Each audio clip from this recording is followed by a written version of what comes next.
Hey everybody, it's really good to see you today, and I want to talk about how MLM should work from my perspective. But I think that what I've got to share today is really important, and I think that it could really help you out if you're struggling with some of the mechanics and theories and philosophies of MLM. So stay tuned.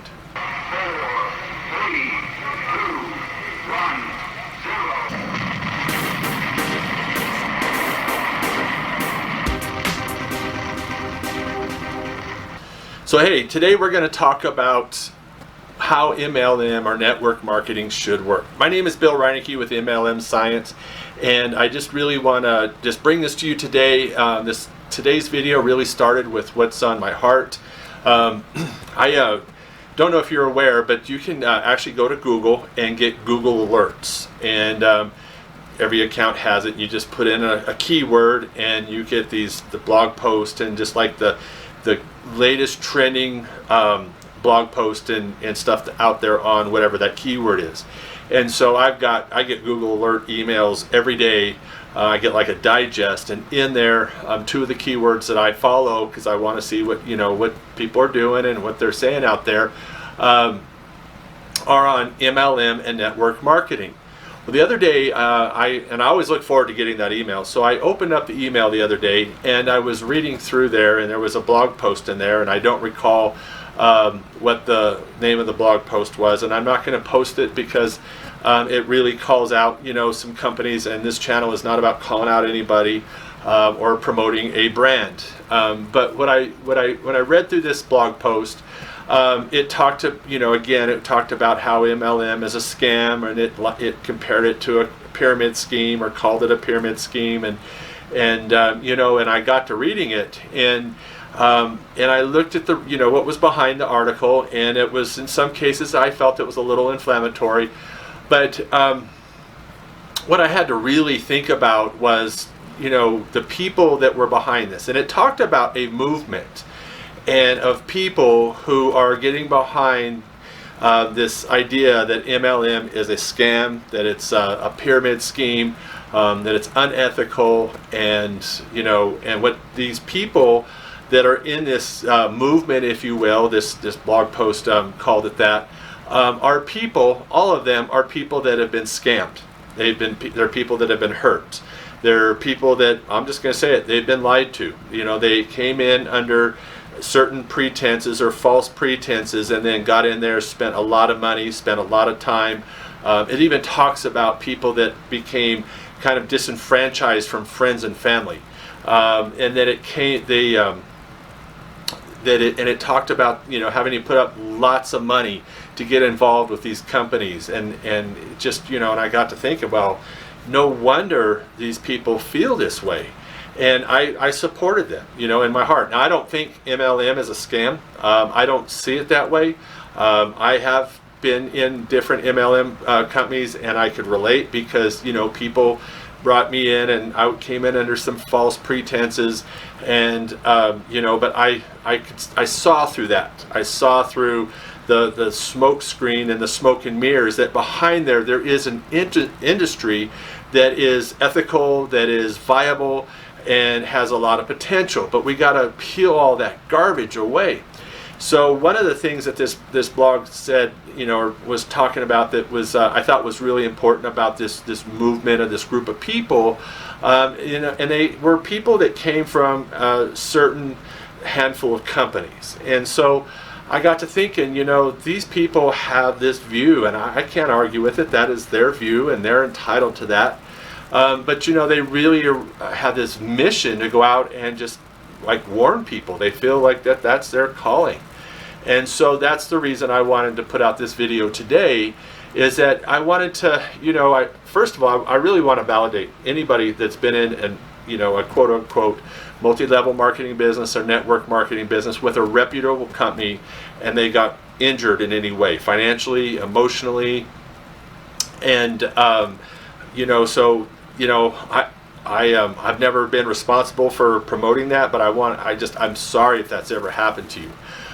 It shouldn't, and that's not what this business is about, and that's really one of the things I want to say today.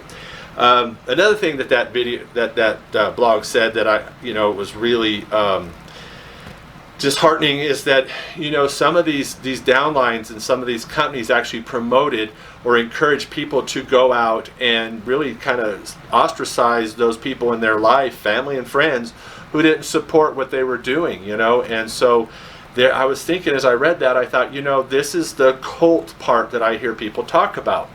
And so while I hear all that and it hurts and I disagree with it, from my perspective, I can understand why that is. And so as network marketers or MLMers, we have a responsibility. We have a responsibility to, even more so today, to really uphold the integrity that is in this industry, because there is a lot of it. And so those are some of the things that I really wanted to talk about today. And I don't want to talk about the things that have gone wrong, because definitely there obviously are some, but there are so many things that go right in this industry that that's what I really wanted to kind of like shed the light on. And so it's kind of like car salesmen, or lawyers or plumbers. Everybody thinks that they're scammers, that they're cheats or thieves, or they're just going to get over on you. And I'll give you an example.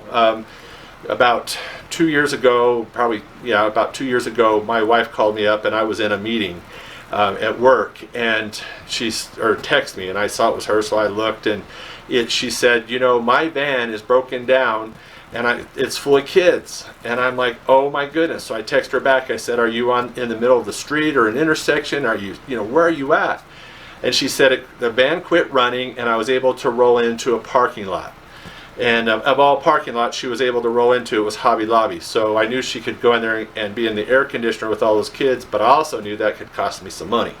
But anyway, I was thankful that she wasn't, in a bad place. And we had already spent a ton of money on this van. I'd put a new transmission, and I decided at that point, after all the repairs we had made, that I was drawing the line and I was going to buy her a car. So I got off work that day, and I started like hitting up all these car lots on the way home, and just I knew kind of what she wanted. And that van had a ton of miles, so we knew the day was coming.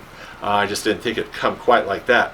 So anyway, we ended up on this car lot, and I went straight to the used cars, and this guy came out, and he was kind of moving us towards this one car, and I picked one out, and I said, no, I want this car, So he was really a nice guy, and so he asked me, why do you want that car? And so I explained to him, it was a Hyundai Santa Fe. And I said, I'm driving a Hyundai Sonata. It's got over 200,000 miles and still going strong. And I said, and it's really got everything that she wants.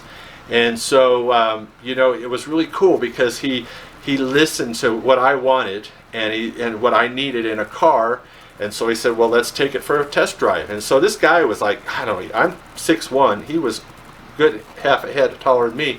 He crawls in the very back, and just to show us that it's got all this room. And he started showing us all the benefits. He wasn't telling us about the car, what it had. He was just telling us showing us what it could do for us. And as a salesman, I could appreciate that.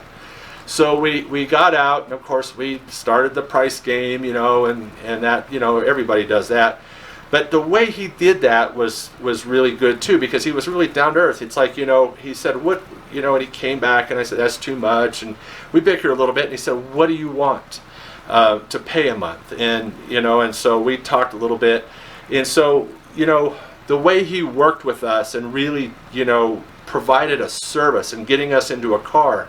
And of course, I'm the kind of guy that I want the best deal I can get. I could, it doesn't matter how much money I got in my pocket, I've got to get a good deal, and at least think I did, So he gave me his card, and he said, if you ever need another car, he goes, come and see me. And so I thought, I still have his card.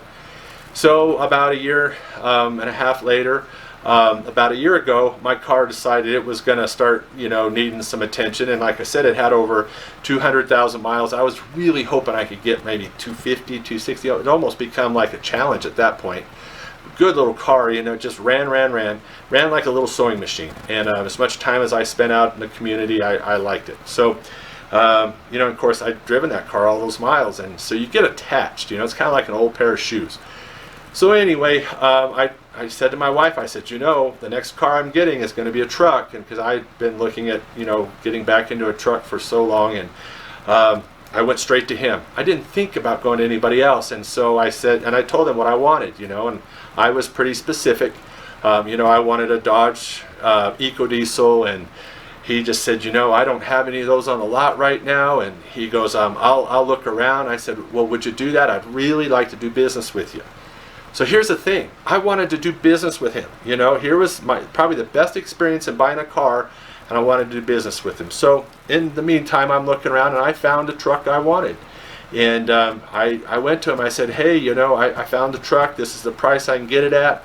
And he was so honest with me. He said, if you can get it at that price, he said, I couldn't touch that. He says, I'd love to do business with you, but I think you should go for it. So he kind of sealed the deal there for me. Well, let me tell you, my experience at that other car lot buying that truck was so bad that I laid the keys on the table and said, you guys want that truck obviously a lot more than I do. And their service, the customer service, it was like 4 hours of going back and forth, and let me go talk to my boss, the whole patronizing game. And so that's why used car salesmen get bad names, because they got this terrible way of doing business. And so, it's that, but here's a guy that's been selling cars probably longer than most guys have been alive in the business. And, and he really knows how to sell cars and build a benefit. So my point in all that is that, it's the same way in the MLM industry, is that you got a group of people out there that are trying to get over on everybody. They're thinking about themselves, and they're trying to scam, and, they tell people whatever they can to get them into the business. They go out there and they strong arm their family. People, they show up at barbecues and family events, and everybody moves to the other side because they don't want to see this person. And that's not the way it should be. And so and that affects a lot of people. And so then you got one or two companies out there that go out there, and they really do start to look just like a pyramid scheme, where they've got, very little in the way of value and product, but they've got these huge entry fees, and, and it's a financial drain, and there's really no way to move up within the company. So those are the reasons why, the MLM industry does not work that way. And so one of the things that is really interesting that I want to point out is that MLM or network marketing industry has quality products. And if you're working with a company that does not have a quality product, then you need to move on to somebody else or a different company. The company I'm with today, I got in, got out, because again, I got involved with somebody that kind of made a lot of promises. I didn't know what I know now. I love the product. I thought, I could probably find something comparable at the store, at the health food store, and as a health product. And I spent I say it's 2 years, but my wife and I were talking. It's probably like 3 or 4 years, and I couldn't find anything even close to what it did or how much I liked it. So definitely a quality product is what it's about, and that's what it's definitely for. And then there is a sales force, so that's a given. It's about direct sales. And so I'm not going to beat around the bush about it, but when you get into sales, there's nothing wrong with sales, especially of a quality product. And then you do recruit a sales force, if you will. And so that's the idea. And this is kind of where things begin to fall apart. If you don't have a good quality product, you don't have sales, but you're trying to recruit people in there, and you're trying to get them on the front end with a lot of money to get in, that's where things fall apart. A good company with a quality product will have a low entry to get in, low barrier of entry, a low entry fee. Generally, $50, $100, maybe you've got to consume your product. That's part of it, obviously, but it's not thousands of dollars. You can come in and you can buy, in most cases, you can buy a sales kit with a lot of samples, may run you $300 or $400, but that's not a prerequisite. That is not a requirement. So the barrier to get in there is low, but the ability to, or the potential, the earning potential is high.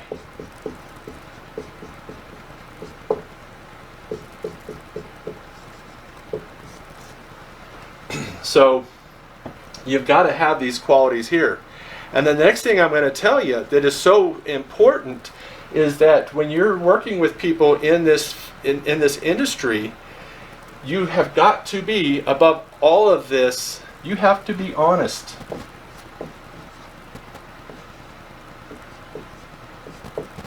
And transparent.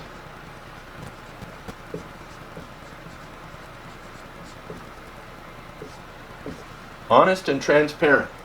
And so what I mean by that is that I'm going to be honest and transparent with you right now. It takes work. It takes a lot of work to build a network marketing or an MLM business. I was watching an interview the other day of a person that had, I want to say close to 500,000 people in their organization. They'd been at it 10 years. They talked about how they got started. They started with nothing, but they worked, and they kept working. And they probably have stories that they didn't share during this interview.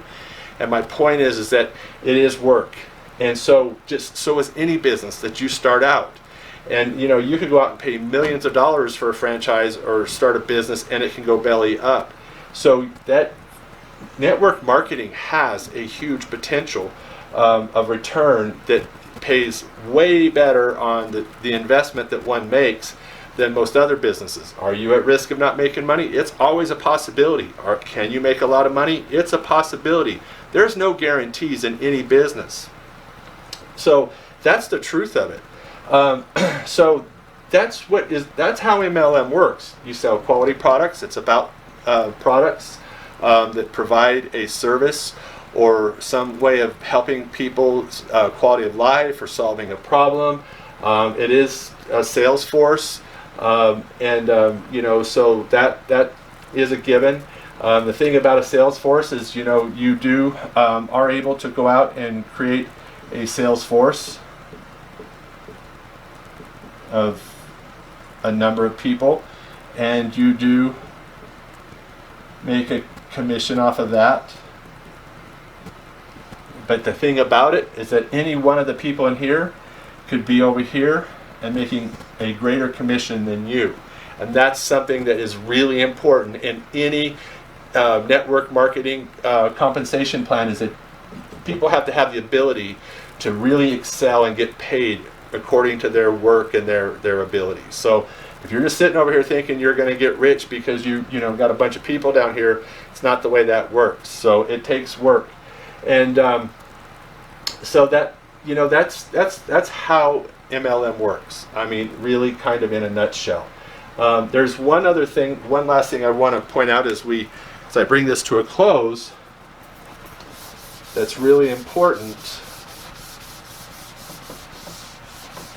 And I think where a lot of people get really hung out to dry is the recruiting methods.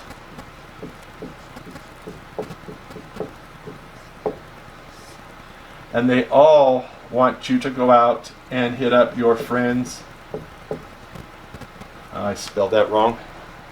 I cannot spell.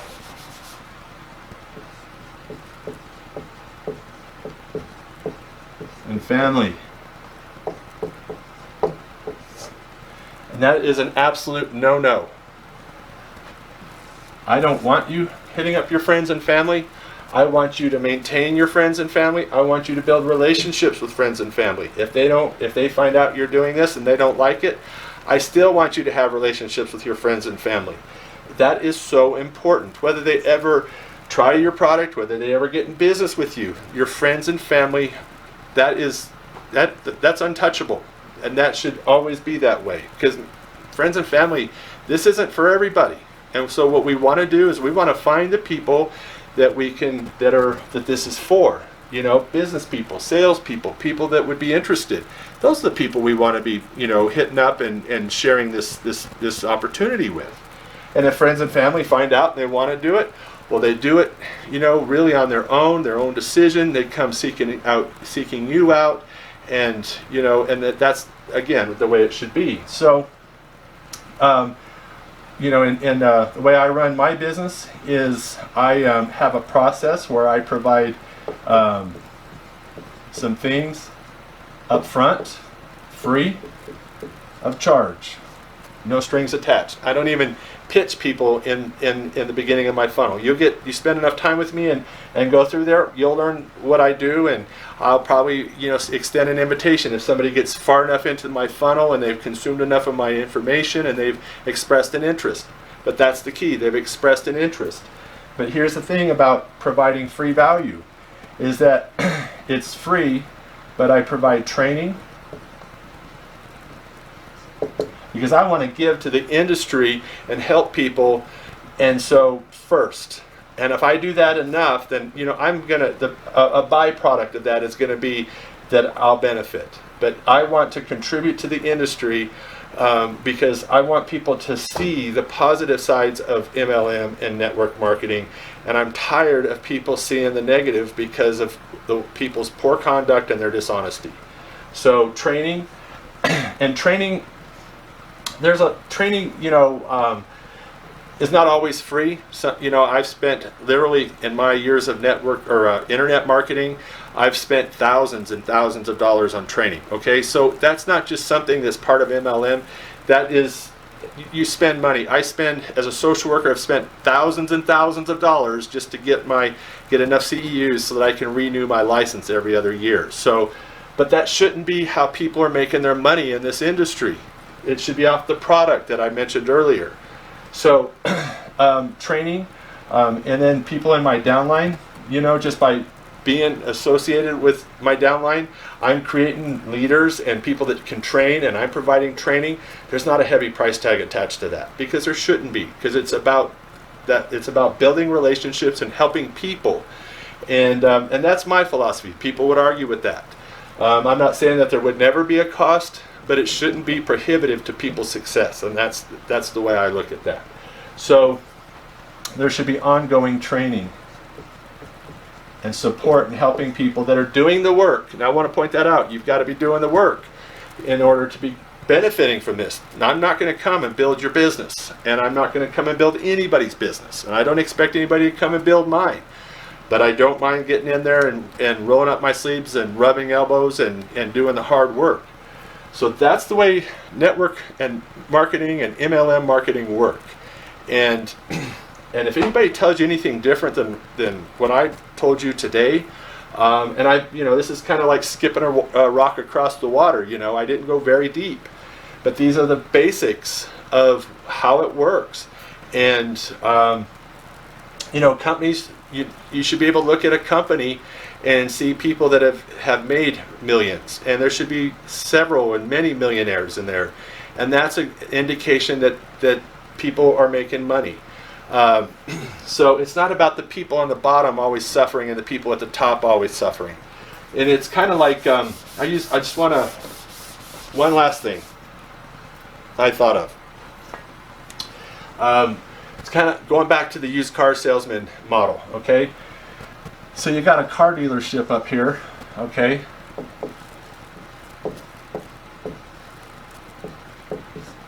And you have a president or a sales manager, and this dealership probably has maybe 3 sales managers. Okay, and then each one of these sales managers has a sales team. Look familiar?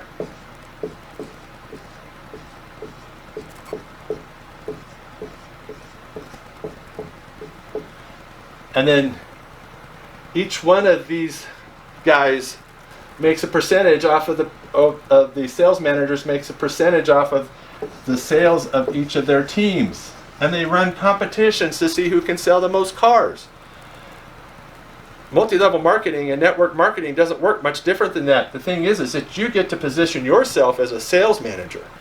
And the thing about it is this team that does the best usually has the better sales manager that provides the best support. And look who's making the most money. It's the dealership. Okay?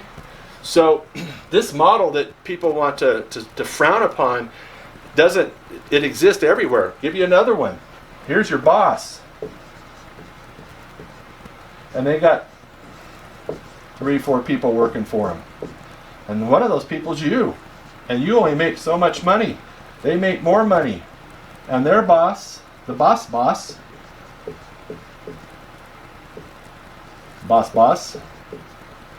has a couple bosses working for him.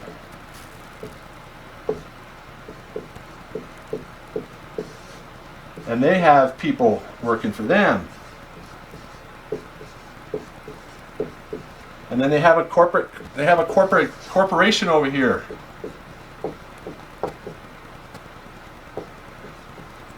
And then they have stockholders.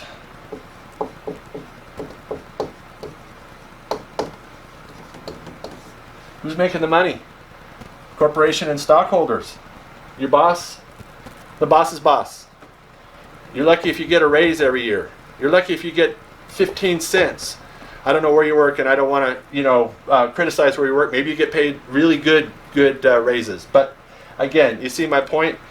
MLM is excellent. It's a huge advantage, provides a huge advantage and leverage to be able to position yourself to create a network, a sales force, and to be able to build those people up to where they can make money and people do well, and you build relationships. And done right and done well, everybody can benefit. Plus the products are quality. The products that are being provided are definitely not cheap products, and in many cases a lot of research goes into those, a lot of the health products and those sorts of things. So that's, and if people aren't following this and they're trying to take a shortcut, they're going to get hurt. And that's why we have this movement. And I feel really bad for that. And so I want to be a part of another movement of promoting ethical MLM practices or network marketing practices. And I'm not alone. I know of a number of people out there. You don't have to look far to find these people. And so at the end of the day, that's what's going to really sustain a business. So I hope that's helpful. Thank you for watching. And if please subscribe to this channel and like this video. And I'll see you in the next one.